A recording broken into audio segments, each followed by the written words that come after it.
ఆత్మమిత్రులందరికీ నమస్కారం అండి.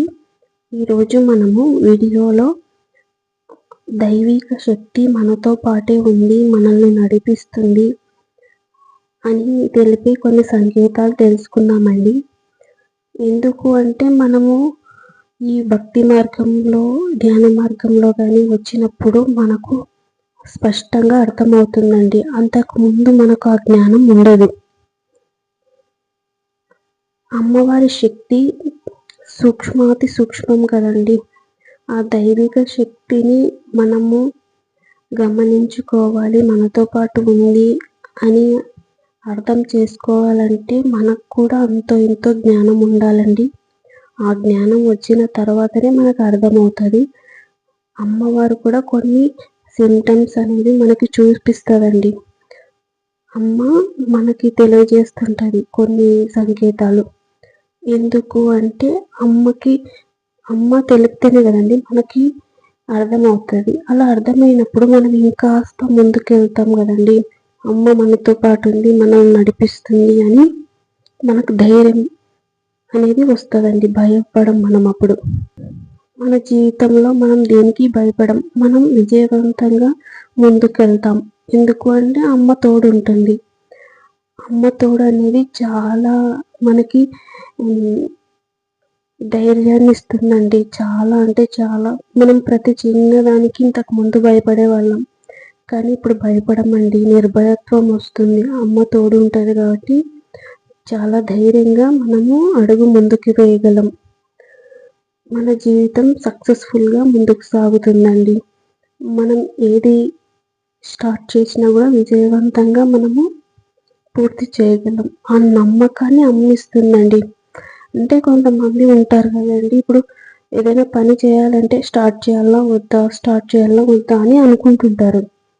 అలా మనకు ఆ సందేహం అనేది ఉండదు. మనకి ఇంకా డైరెక్ట్ మనకి గన్ షాట్ లెక్క ఇంకా తెలిసిపోతుందండి, ఇది ప్రారంభించాలన్నా వద్దా అనేది మనకు అర్థమైపోతుందండి. ఎందుకు అంటే కాన్ఫిడెన్స్ అమ్మవారు ఇస్తుంది మనకి. అమ్మ శక్తి మనతో పాటు ఉంది, ఆ దైవిక శక్తి మనతో పాటు ఉంది. ఇది కూడా పూర్వజన్మ సుకృతమేనండి. ఇప్పుడు చూడండి, అందరి జీవితాల్లో అలా ఉండదు. ఎందుకు అంటే మనకు చెప్పాను కదండి, పూర్వజన్మలో పుణ్యం. ఆ పూర్వజన్మలో మనము అమ్మతో పాటు సాధన, ఇప్పుడు అమ్మ సాధన ఒకటి ఏదైనా కానీ మనం చేసి ఉంటామండి. ఇప్పుడు దుర్గా మాత సాధన కానీ, హనుమాన్ సాధన కానీ, ఇంకా కాళికా మాత సాధన కానీ, మనకి గత జన్మలలోనే కుండలిని శక్తి అనేది కూడా యాక్టివేషన్ అయి ఉంటుందండి. మనకయ్యి ఏ చక్రంలో ఉన్నామో అక్కడి నుంచి మళ్ళీ ఇప్పుడు ఈ జన్మలో మనం అక్కడి నుంచి మన సాధన అనేది మనం స్టార్ట్ చేస్తామండి. ఎందుకు అంటే గత జన్మలో ఎక్కడ వరకు అయితే మనం స్టాప్ చేసినామో, అంటే మనకి ఇంకా అప్పుడు మరణం అనేది వస్తుంది కదండి, అప్పుడు చనిపోతాం. మళ్ళీ ఎక్కడైతే మనం స్టాప్ చేసినామో ఇప్పుడు అక్కడి నుంచి మళ్ళీ స్టార్ట్ అవుతుందండి. ఈ ఈ ఈ భక్తి మార్గం మాత్రం ఖచ్చితంగా అలా జరుగుతుంది. ఇప్పుడు ఒక పిల్లవాడు స్కూల్కి వెళ్తుంటాడండి. ఇప్పుడు ఫస్ట్ నుంచి ఇప్పుడు మళ్ళీ జన్మెత్తినప్పుడు చిన్నప్పటి నుంచి వాడు చదవాల్సిందే. మళ్ళీ నేను లాస్ట్ జన్మలో పీజీ చేసిన అని చెప్పి మళ్ళీ ఇప్పుడు పీజీకే పోతే వాళ్ళని ఒప్పుకోరు కదండి. అలా కాదు కదా. అలా మనకి ఆ చదువు వేరు, ఈ చదువు వేరు. ఇది బ్రహ్మ విద్య, శ్రీ విద్య అంటారండి. ఈ విద్య మనం ఎక్కడి నుంచి స్టార్ట్ చేసి అక్కడ ఆ జన్మలో ఎక్కడైతే మనం ఆపేసినామో అక్కడి నుంచి ఈ జన్మలో మళ్ళీ స్టార్ట్ చేస్తాం. అది మనకి ఆ జన్మలో కొద్దిగా కర్మ ఉందనుకోండి, కొంచెం మనకు ఒక ఏజ్ వచ్చే వరకు మనం ఈ భక్తి మార్గంలోకి రామసలు. ఏదో ఒక ఇన్సిడెంట్ ద్వారానో, అంటే ఆరోగ్యం బాగాలేకపోవడం ద్వారానో, లేకపోతే ఇంకా ఏదైనా మరణించడం వల్లనో, అట్లా ఏదైనా ఒక పెద్ద ఇన్సిడెంట్ అయితే తప్ప అంత ఈజీగా రారు. వచ్చినా కూడా అది అంటే ఇది వైరాగ్యం లెక్క వస్తుంది కదండి. వైరాగ్యం అంటే మరి ఏదో కాదు, అంటే ఇప్పుడు ఆ బంధాల నుంచి విముక్తి. బంధాల నుంచి విముక్తి అంటే మనము ద్వంద్వాలలో ఇరుక్కోము. అంటే ఇప్పుడు బంధం అంటే ఇప్పుడు అటాచ్‌మెంట్ అనేది ఉంటది గదండీ! ఆ అటాచ్‌మెంట్‌లో మనము ఇరుక్కోము. ఇప్పుడు భక్తి మార్గంలో అలాంటివేమీ పనికిరావండి. అంటే నా భర్త, నా పిల్లలు, మా అని ఉంటది గదండీ! అలా అటాచ్‌మెంట్ అనేది ఏది ఉండదు ఈ భక్తి మార్గంలో. అంటే మళ్ళీ అట్లా బాధ్యతలు లేకుండా ఉంటామా అంటే అలా ఏమి ఉండం మళ్ళీ. మనం పర్ఫెక్ట్‌గా బాధ్యత వహిస్తూ ఉంటాము. కానీ ఈ భక్తి అనేది చేస్తుంటాం. ధ్యానం అనేది చేస్తుంటాం.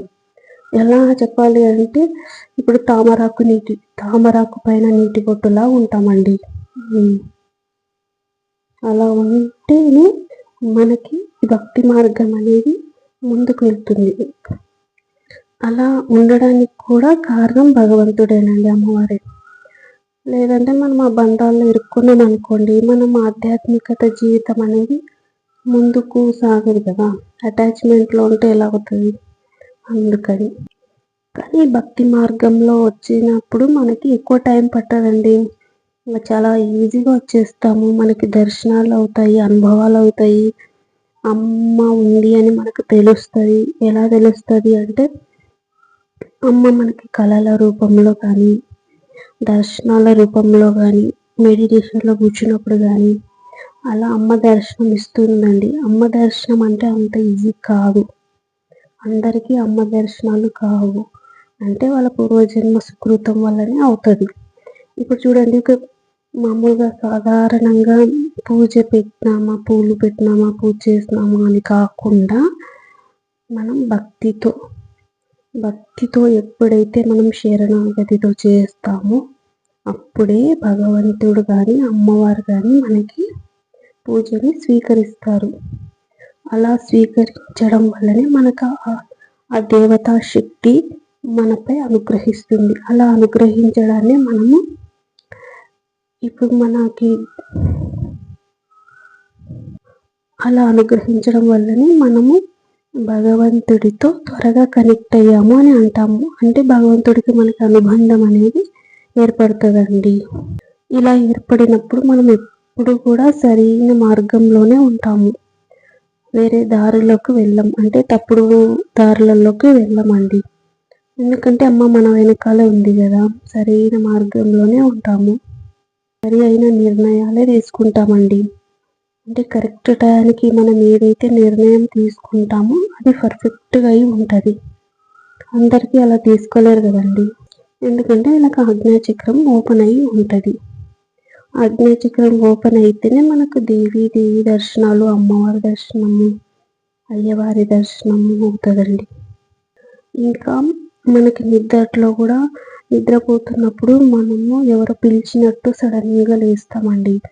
అట్లా గూడా అమ్మవారే మనకి పేరు పెట్టి మరీ పిలుస్తదండి. అప్పుడు సడన్‌గా మనకి మెలుకువ వస్తది.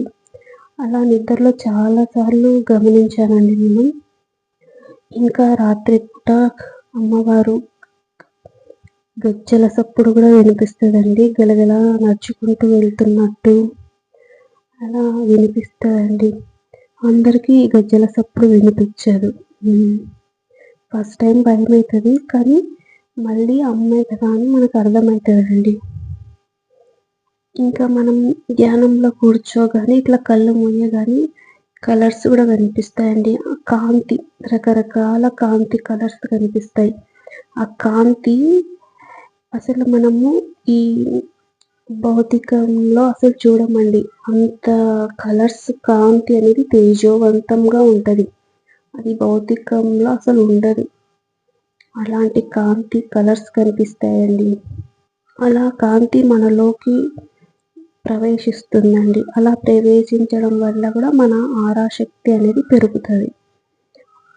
అది ఆరా పెరిగినప్పుడు మన చుట్టూ ఉన్న వాళ్ళకి గూడా ఆ శక్తి ప్రసరిస్తదండి.